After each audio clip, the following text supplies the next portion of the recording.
Bonjour à tous et à tous et bienvenue aujourd'hui pour cette vidéo.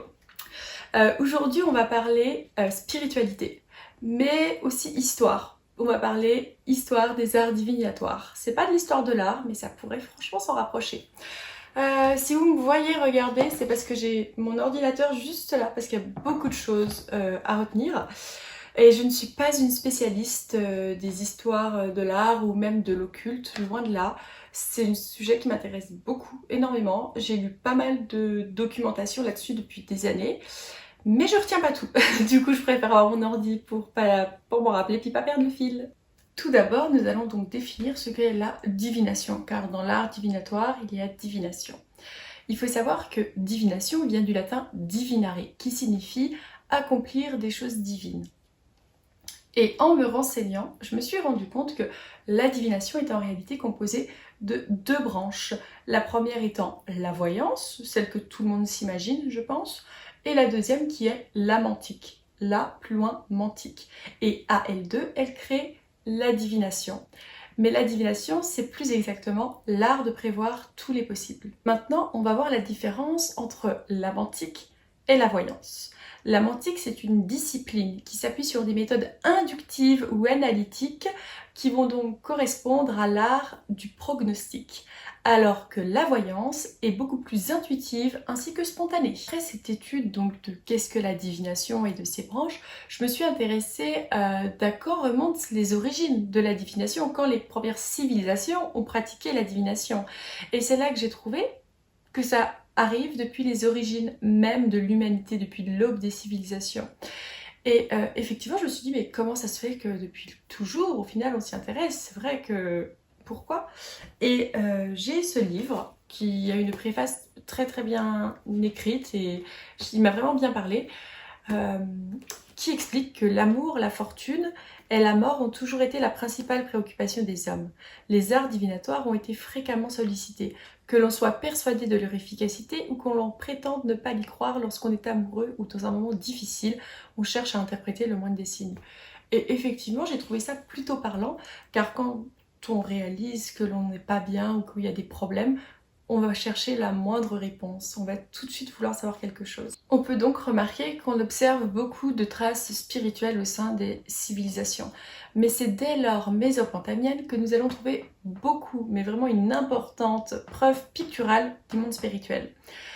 Effectivement, il y a vraiment l'étude des événements naturels qui vont se faire, il y a le mouvement des astres qu'on appellera maintenant l'astrologie, il y a aussi une étude dans les entrailles d'animaux qui est faite. Vraiment, ils interprètent. Et il y a même dans les actes les plus anodins du quotidien. C'est vraiment là que la divination à l'ère mésopotamienne va se développer. On retrouve également une croyance des présages délivrés directement par les dieux, par des apparitions en rêve ou par l'intermédiaire des prophètes. On peut donc dire que la divination est un reflet des croyances mésopotamiennes suivant lesquelles les dieux présidaient aux destinées humaines et avaient un savoir total qui leur permettait d'informer les hommes sur leur futur. Et si leur futur était mauvais, si je puis dire, hein, mauvais c'est un terme assez vague, mais à ce moment-là, les hommes allaient procéder à des rituels afin de peut-être redorer la chance ou de changer leur destinée. Cela reste encore à discuter de est-ce qu'on peut changer notre destinée. Les premières traces écrites apparaissent cependant quant à elles à l'époque de la Grèce antique, là où les croyances se fondaient sur l'existence d'un panthéon qu'il convenait de prier afin d'obtenir des révélations et des faveurs des dieux. Les Grecs croyaient en les dieux, en leurs dieux plus exactement, et l'influence de ces derniers avait sur la destinée. Les premières traces écrites apparaissent à l'époque de la Grèce antique, là où les croyances se fondaient sur l'existence d'un panthéon qu'il convenait de prier pour espérer obtenir des révélations. Les Grecs croyaient en leurs dieux et en l'influence de ces derniers sur leur destinée en tant qu'individuelle que collective sur la destinée. C'est pourquoi ils entretenaient vraiment une relation mais de dévotion avec énormément de respect envers les dieux. On peut citer des dieux qui ont reçu le don de la prophétie comme Cassandre ou Thyrsias, j'espère ne pas le dire Voilà, j'espère le dire bien. J'ai également pu observer vraiment la Pythie de Delphes dans les lectures, on en parlait énormément. Alors déjà, qu'est-ce qu'une Pythie? Pythie, c'est une jeune femme qui va transmettre justement ce que les dieux vont lui informer et elle va le retransmettre aux hommes, si je puis dire. Mais il y a la Pythie de Delphes. La Pythie de Delphes était une prêtresse d'Apollon que l'on venait consulter dans une salle souterraine du sanctuaire d'Apollon, justement à Delphes, d'où Pythie de Delphes. Donc ça va être vraiment différents sujets, mais principalement c'était sur l'argent, l'amour, comme ce qu'on fait actuellement, j'ai envie de dire. Elle proférait ses oracles en termes généralement incohérents et flous. Vraiment, les humains ne comprenaient pas, les hommes ne comprenaient pas. Il y avait besoin de prêtres du sanctuaire, d'Apollon, pour interpréter ce qu'elle disait. Donc il y avait différentes formules à différents prix pour justement avoir différentes explications, si je puis dire. L'une des moins chères que j'ai entendu parler dans des vidéos ou bien simplement en lecture, c'était en fait il y avait un espèce de bol avec des haricots blancs et des haricots noirs et elle prenait un haricot et s'il était noir la réponse était négative, s'il était blanc la réponse était positive, c'était ni plus ni moins un oui ou non. Plus tard, par la suite, les croyances de la Grèce antique furent diffusées partout en Europe, et notamment à Rome, qui donnera certaines personnalités précieuses à l'histoire. Ça va être Varron. Varron qui va vraiment être très connu dans le 1er siècle avant Jésus-Christ, car il va faire une classification des disciplines divinatoires selon les éléments naturels, comme par exemple la géomancie pour la terre, l'hydromancie pour l'eau, l'aéromancie pour l'air et la pyromancie pour le feu. Bien évidemment, j'ai envie de dire, ces pratiques vont progressivement être interdites à l'arrivée du christianisme. Mais en l'an 341, c'est l'empereur romain Constance II qui condamne les devins à la peine capitale, directement.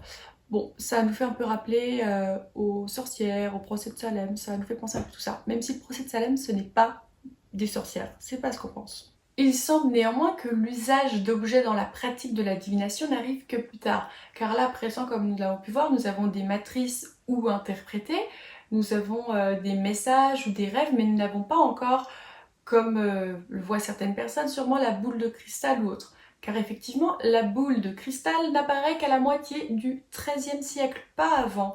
Elle était destinée à la prédiction et la prévoyance des événements futurs. Cependant, la cartomancie, quant à elle, sera apparue au XVe siècle en Espagne. À présent, fini la partie histoire. J'ai envie de vous dire un petit peu la partie la plus compliquée, la plus sensible et la plus difficile pour moi aussi d'expliquer de manière claire, sans trop partir dans tous les sens. Mais j'ai vraiment envie de vous montrer maintenant quelques petits oracles ou autres.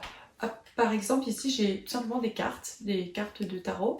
C'est les miennes, hein, tout simplement. Et il suffit de se poser une question, de battre les cartes et de tirer les cartes. Il y a différents tirages aussi qu'on peut réaliser en fonction des situations, mais c'est vraiment du coup quelque chose, je trouve, de plus facile à faire. Après, cela dépend des personnes, mais par exemple, tout simplement, vous prenez une carte et vous avez un message. C'est peut-être pas le meilleur message. Mais après, en fonction des combinaisons, si je puis dire, les messages varient un petit peu. Mais dans l'idée, ça reste toujours les mêmes. Ensuite, j'ai ce tarot, car il existe différents tarots. C'est un tarot miniature. Celui-ci, il est beaucoup plus difficile à interpréter parce qu'il n'y a pas de message transmis hormis le nom de la carte. Du coup, il faut connaître les cartes. C'est plus difficile. Nous avons également à disposition un pendule. Je l'avoue personnellement, le pendule a besoin de lâcher prise et c'est quelque chose que je ne maîtrise pas beaucoup. Du coup, voilà le mien. C'est de la séraphinite et le pouvoir des pierres. Je ne sais pas si ça vous parle, mais chaque pierre possède des pouvoirs et voilà. Celui-ci a un pouvoir, c'est plutôt pour tout ce qui est la communication via les défunts ou la mémoire des lieux. C'est pour la séraphinite. Il en existe beaucoup de pendules différents matériaux, vraiment beaucoup de choses. Et en dernier, je tiens à vous parler d'un livre. En fait, c'est un livre où dedans, il y a tout simplement des numéros avec des petites phrases. Et il suffit de se poser la question et de visualiser un numéro et de regarder au numéro auquel ça correspond. Ou tout simplement de se poser la question, de l'ouvrir au hasard et puis de voir ce que ça veut dire. je vous dirai pas ce que ça veut dire. Mais voilà, tout simplement. J'espère que cette vidéo vous a plu. Je vous le cache pas, pour moi c'était un petit peu un challenge, ce format de vidéo, de pas juste vous parler, d'avoir quelque chose à vous raconter, à vous dire de vraiment concret. J'ai mis pas mal de temps à préparer en amont pour être sûre de ne pas vous dire des bêtises, pour avoir des sources fiables. Et j'espère sincèrement que ça vous a plu. Du coup, à dimanche prochain and bye bye!